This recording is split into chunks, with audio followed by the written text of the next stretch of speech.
Hello and welcome to another Thursday interview here with me, Anne Diamond, on Viking.TV. This week we're celebrating somewhere and something very special indeed. I wonder if you can guess where I am.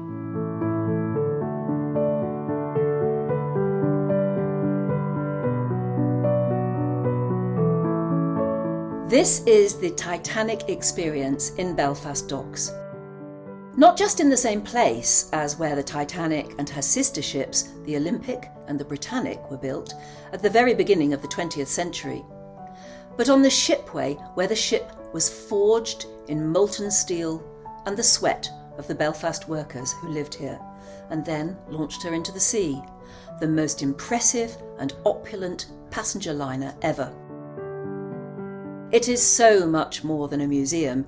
It even has a ride. It's called an experience, a tribute to the sheer grit of the city's workforce, the vision of those who designed the biggest and boldest ocean liner at the time, and of course a tribute to those who lost their lives on her maiden voyage. There are so many stories of Belfast folk now who have relatives who worked on her, even sailed with her and survived. Indeed, I met local girl Judith Owens, who has that sort of close family link herself and is now CEO of the Titanic Experience, where they've even rebuilt the ship's magnificent staircase for special events. It's a bit like being in a movie or going back in time to experience what Titanic was like in its tragically short heyday. The last word in comfort and luxury. So Judith, where are we now and what are we looking at out here? Okay, so we are in Titanic Quarter, which was Queen's Island when Harland and Wolff was here, and we are in Titanic Belfast, which is the memorial exhibition to celebrate and recognise Titanic, and we're actually on the very foot of the slipways that Titanic was built. So just behind us here, what is that? I can see the outline of a ship. Yes. On the ground there. That was where Titanic was? So that was where Titanic was. These slipways were built for the Olympic class liner. So that was the three sister ships, the Olympic, the Britannic and the Titanic. The Titanic would have been sitting here on the left-hand side over 100 years ago. Wow. And the wonderful thing about our building is when they designed and built the building, there were so many metaphors for Maritime and for Titanic and so much symbolism. So our building is exactly the same height as Titanic would be had she been standing there today. Oh my goodness. And the brown stanchions that you see, they represent the stanchions of the Arrow Gantry. And it's like a big piece of scaffolding that was built around the Olympic class liners, was designed by William Arrol, who also designed London Bridge. Oh my goodness. So local Belfast people must have seen the Titanic sort of build up, build up, build up, build up, however they build ships. Exactly. But they must have seen it grow. Yes. And the thing about Harland and Wolff at the time, Harland and Wolff was the biggest shipyard in the world. It employed over 30,000 people. They all came from Belfast. Everybody in Belfast had a connection with the shipyard. So, you know, sons, fathers, grandfathers, they all worked in the shipyard. And there must have been a tremendous sense of pride. You know, this was the pride of Belfast. You hear stories and recollections that if you lived in East Belfast, which is where a lot of the workers would have lived, the whole air was just full of sounds and smells, and that was their shipyard, that was their life. Once upon a time then you had Titanic there and you had Olympic there. Gosh. And the vision was not only were they the biggest ever, but they were the most opulent. And they were going to change, cruise for good, which they did. They did, actually. So this area there, would that have been a dry dock, or would that have been wet? So that would have been wet at the time. So that has been built in now. Her steel hull was built here, and then she was taken out to the water and taken down to the Thompson dock, which is still there, and that's where all her fabulous fittings, where she was fitted out. And again, all of the fittings came from Northern Ireland, from Belfast, and we had so many great talented industries at the time, and they were all built around shipbuilding. I mean, one of the things people always ask me is, why was the biggest ship in the world built in Belfast? Yes. And it was because we prepared for it. Yeah. You know, during the industrialisation in the early 1900s, Belfast was preparing to be the biggest shipyard in the world. And they had so many innovative people of their time. It was just incredible. So you were the best at what you did? Yes. Yeah. Yeah. At the time? At the time. Over 100 years ago. Over 100 years ago. That would have been the most bustling part Yeah. of the whole place. Well, Incredible. this whole Queen's Island, as they called it, would just have been people's people. I think it came from the local park, but I'm not particularly sure now. But it was called Queen's Island. Queen's Island was what is now Titanic Quarter.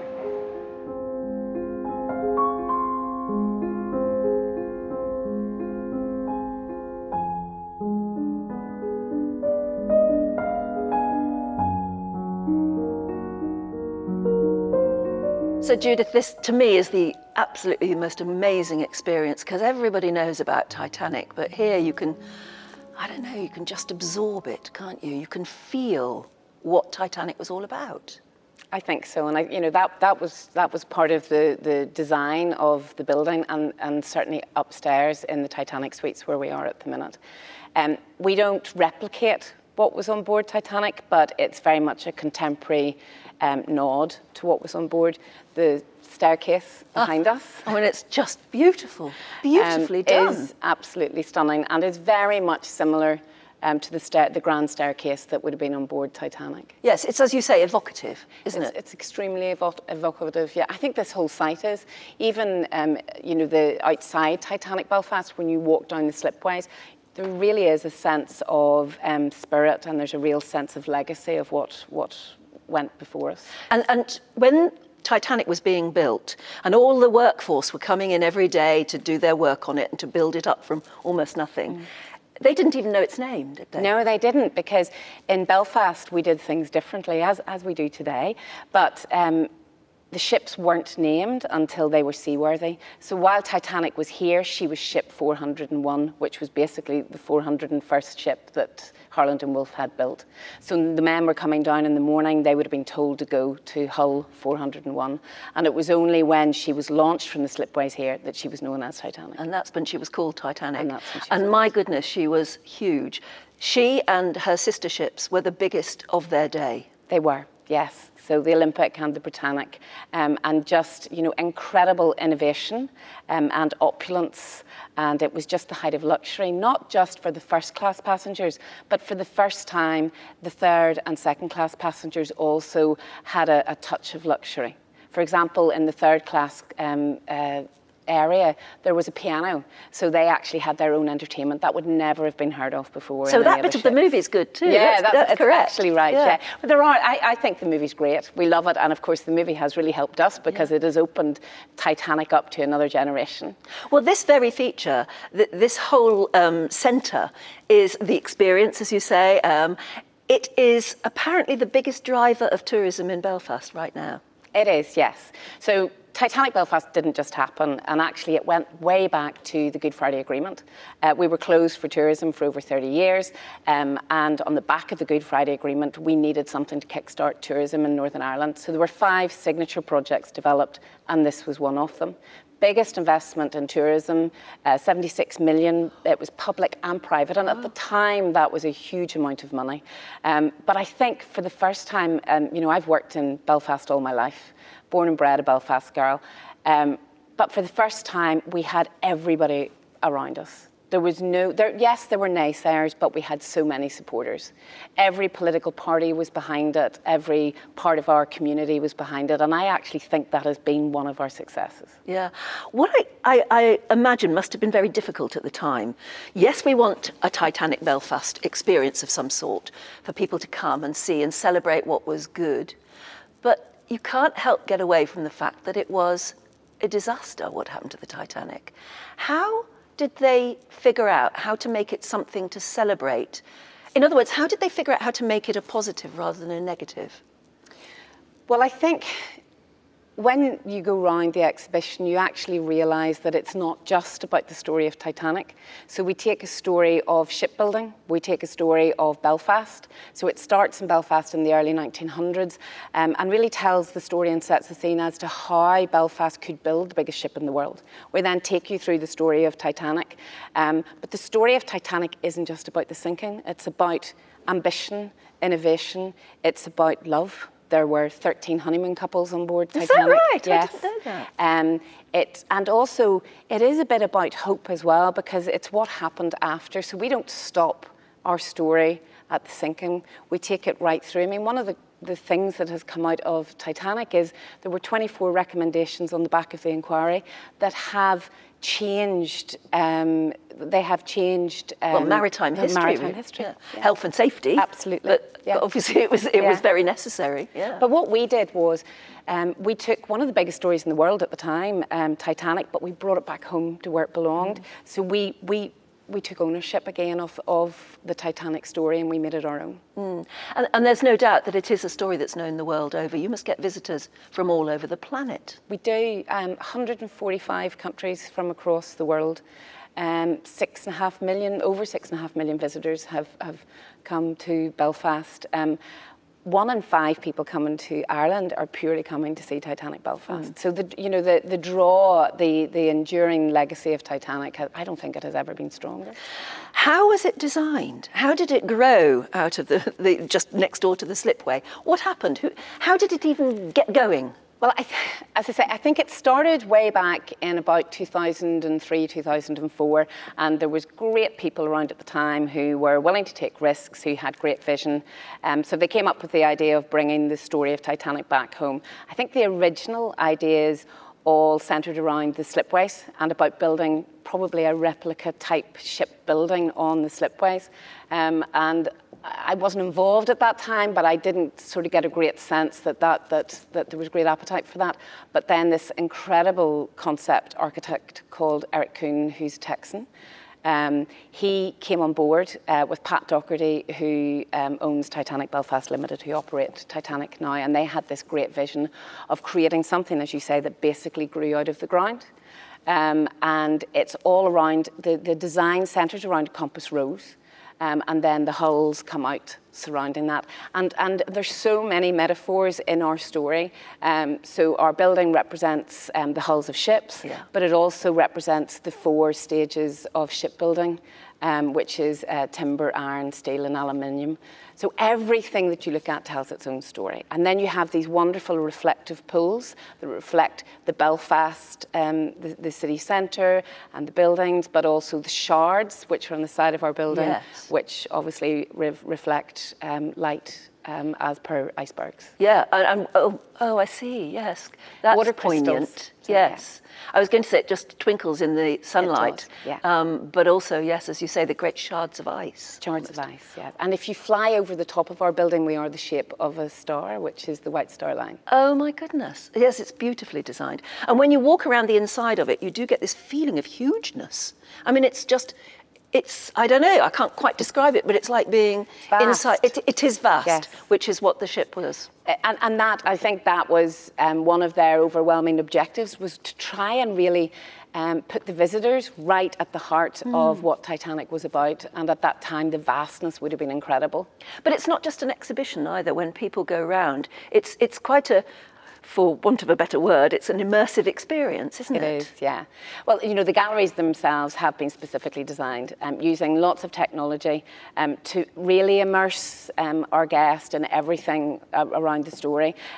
We do also believe that, Belfast are great storytellers, Belfast people, and so we use our staff, our crew, also tell the stories. Because over the 10 years the stories have developed, we've taken stories from people that have actually come to us. That's what I was going to ask. People must tell you stories. They do. Because they want to come, and I mean, just preparing to meet you today, I've had so many people say, oh, hang on a minute, I think my great uncle was on the Titanic, or was nearly on the Titanic. I had a story from somebody who reckoned that their great uncle had got a ticket but couldn't go for some reason. And the whole family has talked about it ever since. So many people have stories like that. And therefore we always say that we don't have artefacts, but we have a collection of stories. And a lot of those stories we've only collected in the last 10 years because they're living memories of people and their families, which is great. And there's a lot of descendants here in Cumber, where the Andrews family lived, and surrounding here. I mean, my own story is my father was the general manager of Harland and Wolff, going back when I was 11. Wow. My grandparents and my great-grandparents all worked in Harland and Wolff, but my dad was the general manager of the engineering side. And when he left, they asked him what he would like. Did he want to watch? And so he took a chair, and the chair was in Lord Perry's office. And it was meant to go on Titanic, apparently, and it didn't. So it's sitting in my house now. And how did I know 20 years later that I would actually be, or 40 years or 30 years later, I would be the CEO of Titanic Belfast, which is sitting right beside the office that my father used to sit in. See, that's part of a family tradition then, really. You've kept Titanic in your family's timeline, which must make you very proud. It does. I mean, look, I'm very proud of what Belfast and Northern Ireland has achieved over the last 10 years in tourism. Has been incredible to watch. We have just seen a growth that really, I mean, it's allowing us to show our potential. Northern Ireland has the most amazing scenery. We've obviously got great stories. We've got the Giant's Causeway. We've got Titanic Belfast. We've also the resurgence in the film industry here with Game of Thrones being filmed. Yeah, just down here there as well. Just down there. Yeah. So it's been great to watch. Yes, it's been great to be part of, I'm sure. Yeah. So, back to the history. You say that your story here doesn't just stop with the sinking. What did happen afterwards? I mean, well, before we go to afterwards, actually, who was on board? There were the most amazing people on board. You talk about the fact that it was a very ambitious project, but people embraced that, didn't they? They did. Right from poor people who wanted to go to America to find streets of gold, right up to the richest people on the planet. They were all aboard. Exactly. I think a lot of people don't actually realise that she was primarily an immigration ship. There was over 1,000 people that were actually immigrating to a new life. So that's the hope and the dreams, which is a big part of the story. But then, as you say, you had, you had the Strausses and the Astors, the richest people in the world on board. You also had the Guarantee Group, which were the specialists that would have built Titanic. They were all on board with Thomas Andrews for her maiden voyage. Thomas Andrews was the chief engineer, the sort of head designer. And many people, for me, he's one of the heroes of the story. Unfortunately, he went down with Titanic. But had he not been on board, we believe there would have been a lot more loss, because he knew that once he saw the compartments had been damaged, that she was going to sink. So he then insisted on the evacuation process to go ahead. He's the one that says, and apparently it's not just in the film, he actually did say, it's a matter of mathematics. Once these compartments are flooded, Titanic doesn't have very long, and that's why they were at least able to get. But I mean, in my time, I've interviewed at least 3 old ladies who were children who were put into lifeboats. And one of them, I remember very well, said to me that she remembered kissing her father goodbye and being put in a lifeboat with her mother. And you still, I mean, it's unbelievably emotional to even recount that now. Well, the wonderful thing that we have is when you go through the sinking gallery, you hear voices, and those voices give an account of what happened that night. Those are real people.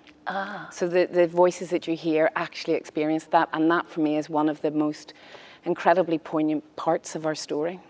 And talking about afterwards then, what of Ismay?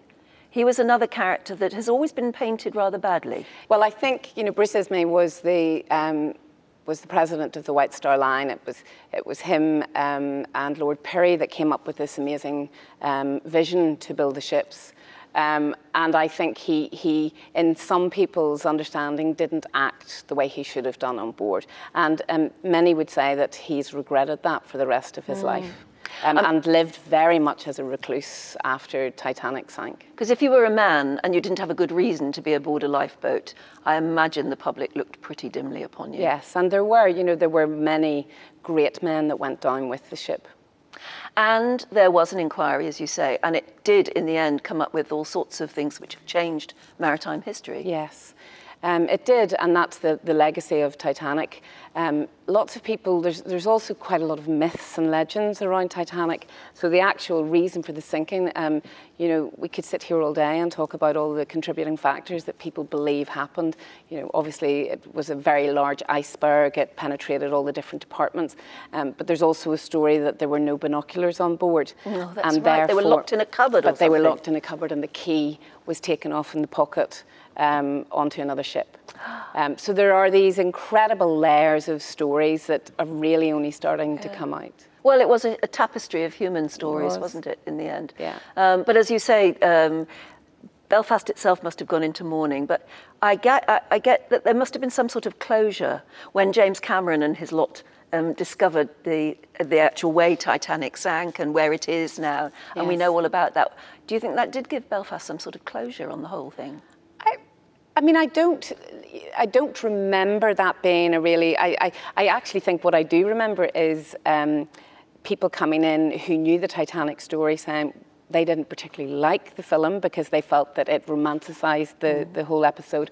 But actually for us, that paved way for what we do today, because we do tell all the different types of the stories. The people that did talk about Titanic years ago were historians. And it was their story. They knew the story. So when the film came out, there was maybe some poetic license to it, obviously. And the other thing about the film is the film started in Southampton. So our story didn't start in Southampton, she started in Belfast. And we've spoken to James Cameron, and he often says if he had to re-film again or do the film again, he would start in Belfast. He's been here. Has he? He has, yes. He came over. He's an incredible, obviously, Titanic enthusiast. We call him Titanorax. And he's actually walked around this. He has, yeah. He's What walked did he around the think? whole exhibition. He stood just behind where you are. Yes, I have a photograph taken with him just standing there. Yeah. He loved it. He absolutely loved it. And he lent us some of the props that were used on the actual film for our opening year. We had some of the dresses that Kate Winslet wore. Oh, brilliant. Well, I was going to ask you, what was the opening like? Well, the opening was mad for us because you'd already been here about 6 months before. I was here 6 months, yes. So my role was to come and set up the business that operates it. But when we opened, it was a soft opening in that the official opening was in June, and we had Her Majesty the Queen that came, and she came and opened it. What did she think? Oh, she loved it. I had the absolute pleasure of walking her and the Duke round for, I think we had an hour's walk around the building, and then she came up here for lunch. So she loved it. Brilliant. But the opening was meant to be a soft opening, but we sold out for the first 3 months. So when we opened, I'll never forget the day we opened and we looked, we have 4 doors that come in, 4 entrances, and each entrance had hundreds of people queued in front of it just to be the first people that came through Titanic. Yeah, it must have been very, very exciting. It was very exciting, yes. It's interesting talking about James Cameron's film because, I mean, obviously it was the biggest grossing film of all time when it came out. I think it still is. But what he did in the film is what, to a certain extent, you've done with the whole experience here with Titanic Belfast, which is it's not just about the sinking of the ship. It's a bigger story than that. Mm-hmm. And he brings it right into the present day with obviously with modern vessels looking deep down on the ocean floor, with an old lady with a long memory. I don't know, he sort of brought the story into the 21st century himself. He did, very much so. He did that, and he also it was all around the sort of human emotions and human character traits, and then bringing that a sort of love story back to the 21st century, and that's what we do here as well. I mean, a lot of the work that we do in the galleries at the moment is around ocean exploration. We also link up with Robert Ballard, and on occasion Robert Ballard found the ship. Discovered the ship, and on occasion we actually link live for our guests and goes out to the exploration that he's on or one of his ships are on, which is incredible. So it sort of brings the story back up to date. And then the other thing that we do is we finish the galleries telling you about Belfast today. We start in Belfast in the early 1900s, and we finish in Belfast today, and how Belfast has really reinvented itself over the last 20 years. You know, Harland and Wolff still exists, but it's more into renewable energies. We have thriving businesses, fintech, industry here as well. So it's yeah. So it's looking to the future as well as pondering on the past. Absolutely, and it will evolve because the stories around and the impact that the Titanic stories have had on our culture is still changing. Every generation connects in a different way to the Titanic story. Yes. When we opened, it was very much, you know, people in their sort of, you know, 40s upwards were coming to it. Now we have every generation, you know, multi-generational families are coming where you have babies and great-grandparents and large groups coming around, and all of them is connecting in a different way. And you must have school groups as well. Oh, we do. We have a lot of school groups, yes. I can imagine they do lots of projects about this place. Well, Titanic's on the curriculum in Northern Ireland. Is it indeed? So that's great. But this is the place to come. This is the place to come. Yes, yeah. What happened to the other ships? What happened to the? What were they? So you have the Olympic and the Britannic. Olympic and the Britannic. And the Britannic, yes. And the Nomadic. And the Nomadic. Tell me about the Nomadic. So the SS Nomadic is my favourite. I can see why when you look at her. You can see her from some of these big windows. And she looks gorgeous. What is lovely is we have this amazing iconic building which is new and beautiful and glinting, and then you look across the way and you see the real thing. So she is Titanic's little sister, as we call her, Mini-Me. She is in a lot of ways, a replica of Titanic. So when you go on board SS Nomadic, you really would get a sense in terms of her tiles and her panelling, what it would have been like on board. She was the tender ship, so she took out people like Molly Brown, some of the great characters of Titanic. So she was the tender ship that took passengers from Cherbourg to Titanic. She also was then a tender for cruise liners for 25 years. She was in both World Wars. Wow. She also was on the River Seine in Paris. She was a party ship, for want of a better word, a restaurant and a nightclub. And I think Burton and Taylor dined on her many times. So we have the most amazing imagery and photographs of tracking her 100+ history. But if she was a tender for the Titanic, she dates from the same age. She does, and there's a fabulous photograph of the Titanic hull sitting in underneath the Arl gantry, and you can just see SS Nomadic poking out. So she's actually sitting in the same dock that she was built. Well, she's got entirely her own story, really. She has, she is such a strong history. And what I love about it is that we call her our 10th gallery. So you leave our 9 galleries and you go over and you experience really what it would have been like. And you know, Belfast bought her for a very small amount of money, brought her from Paris. She was lying derelict in a shipyard in Paris.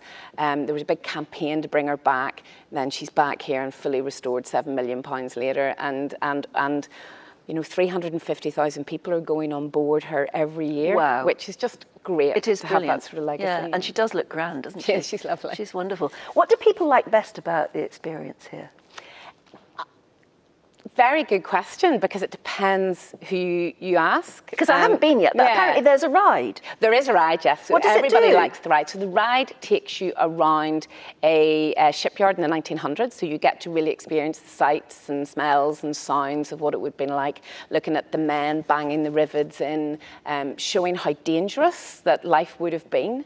I mean, the Arl gantry, you will go up the Arl gantry in a lift. You will really get to experience what it would have been like. No health and safety equipment, no harnesses. These guys were strong men who worked in harrowing conditions. And, you know, you've been down here today. The sun is shining today, but it doesn't normally shine.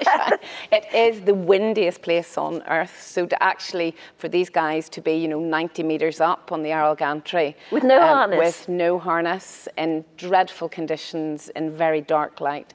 But you get a real sense of that when you go around the Arl gantry, and then you get a chance to go on the shipyard ride. And it's great because the shipyard ride has different languages as well. So it means that everybody can experience that real immersive experience.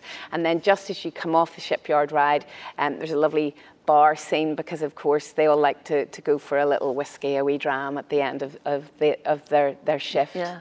As long as it was at the end of the shift. As long as it was the end of the shift, which it was. Gosh, so you get that experience. You get that I'm so going to do that ride. But for anyone who simply loves history, there is such a lot to look at. There is. I mean, the opening gallery is about the industrialisation of Belfast, which is great, and the industries that existed in those days. You know, we lay claim to a lot of inventions.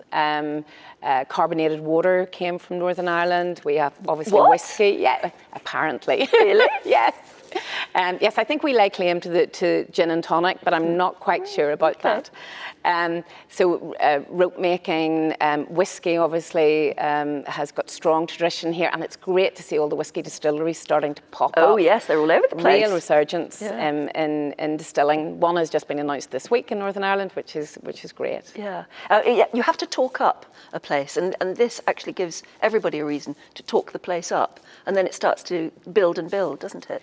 It does, and you know, the whole tourism has really given us such a depth of creativity now, because there's so, you know, the ecosystem that surrounds Titanic Belfast, all the amazing experiences around Northern Ireland, which are related to our history, you know, our taste and the taste and tours, taking in architecture, but also taking in the cuisine of Northern Ireland. We've got some great restaurants in Northern Ireland as well. So living here, it's been brilliant because we're actually, you know, our lifestyle is actually very nice now because tourism has brought that development. I mean, you're a businesswoman, but as you said, you're a local girl. Yeah. What brought you here? What were you doing before this, and how did you get here? Oh, well, my life started off in media. So I actually worked in the local television station for the UTV, which it was at the time, Ulster Television. Worked there for 6 years, and then went into venue management, and that was just where I found my place. So I operated the Ulster Hall, which is one of the oldest dance halls in Belfast. And is a brilliant Stairway to Heaven was first sang there. Oh my goodness. So it has incredible history. And then I was part of the opening of the Waterfront Hall. And then I came here. So I've been very fortunate to be at the forefront of, you know, things that have really changed the shape of Belfast, both business and society. Well, talking of venue management and staircases to heaven, you'll have to explain this amazing thing. I mean, anyone who's watched any of the movies about Titanic would recognise this. This is the staircase. But not everybody gets to see this staircase. This is about a very special venue, which I understand is enormously popular here in Belfast. It is. Part of the business model was that tourism in Northern Ireland is maybe 6-7 months of the year, it was when we opened. So we needed another side of the business to sustain the business model. So we opened the Titanic Suites. And part of the design was the staircase. Unfortunately, I mean, some days we're welcoming 4,000 people through our doors. Unfortunately, 4,000 people coming through here in a day wouldn't have been possible, which is why... Would wreck the staircase, really. Exactly, yes. So the very special thing is that she is here, and we have, since we've opened, we have hosted over 3,000 events.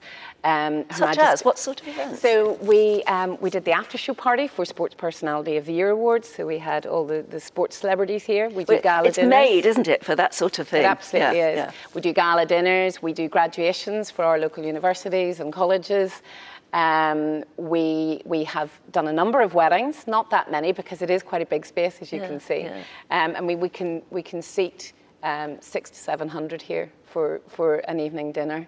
And it's really, really special because you're looking out on Belfast. Yes. And you're surrounded by, you know, it's the beautiful oak, and this is all local talent. So everything in Northern Ireland was built by people from here. Well, that's what I was going to ask. I mean, this, of course, it would probably, the original would have been made in Belfast anyway. Yeah. So you've managed to find people with the same sort of skills because it is immaculately done. It is. It's immaculately done, and you know, 10 years later, it's immaculately kept, and that is because, you know, the people that built it had this sense of pride, but the people that work here have a sense of pride too. This is, you know, you know, when you work in Titanic Belfast and when you worked on Titanic, it sort of gets in underneath your skin, and you really are very proud. You want to make it the best. You do. Yeah. It's absolutely gorgeous. And there's a reason that the clock has stopped at 2:20? Yes. So 2:20 poignantly is the time that Titanic sank. And the story that the builders told us was that when they put it up, it was at that. Now, whether that is true or not, I don't know. But we decided to keep that. So even though the clock does work, she's not live. She stopped. She stopped the time. And the builders have told you that that's because that's just the way it was. That's just the way it was. Spookily, that's absolutely, the way it was. yes, Okay. yes. Well, I believe it.